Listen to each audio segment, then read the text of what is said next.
नमस्कार दर्शक बंधु आपण मैंने केवे भाविछंती कि आपण भल मनीष होइथिले मध्य आपणक जीवन रे दुख कहीं आसे आपण पाखे सब जिनस अच्छी तथापि आपण मन संतुष्ट नहीं कहीं अशांत कहीं तेबे चलतु यार उपरे गौतम बुद्धंकर जीवनर एक सुंदर एवं प्रेरणादायक कहानी शुणा जहाँ आम मान जीवन को परिवर्तन करिवारे सहायता करियो एवं आम जीवन रे कहीं दुख आसे तारी उपरे सरल भाव में आम ये कहानी आम शिखिपर। तेज चलतु जीवन रे दुख कहीं आसे गौतम बुद्धंक अमूल्य शिक्षा। नमस्कार बंधुगण, आज आम भगवान गौतम बुद्धंक जीवन एक छोट किंतु अत्यंत मूल्यवान कहानी जानिबा। यही कहानी आमको कही थाए जीवन रे दुख कहीं आसे एवं से दुखरु किपरि मुक्ति पाई हेबो।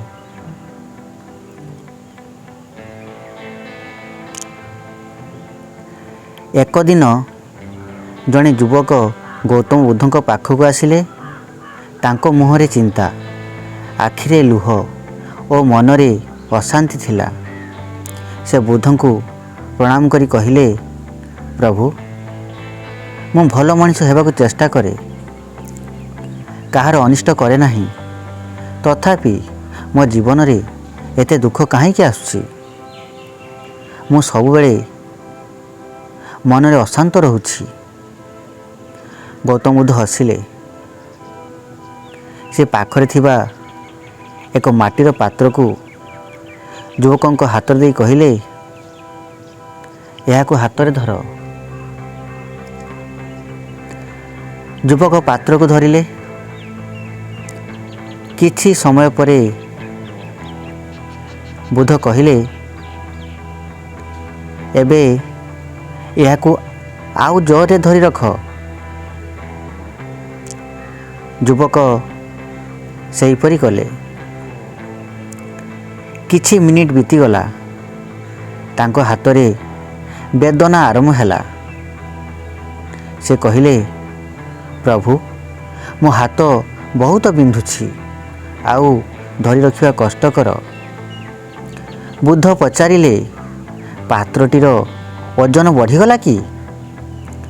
युवक कहिले, नाही प्रभु, पात्रर ओजन सेहीपरि अछि, किंतु दीर्घ समय धरी जोरे धरी रखिबारु हाथरे वेदना हेउछि।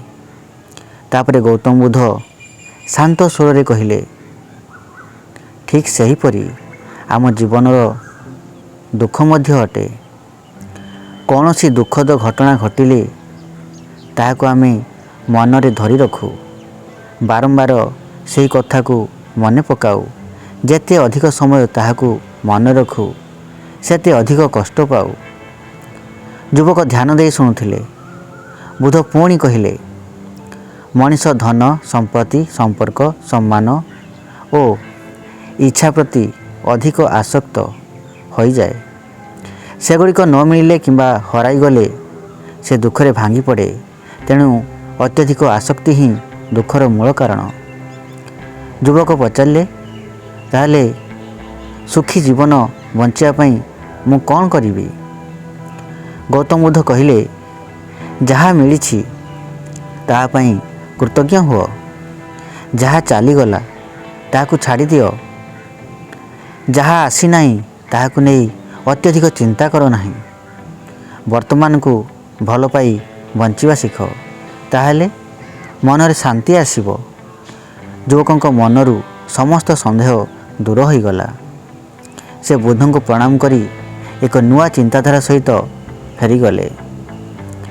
यही कहानीर शिक्षा, जीवन रे दुख आसीबा स्वाभाविक, किंतु से दुख को मनरे धरी रखिबा आमर निष्पत्ति।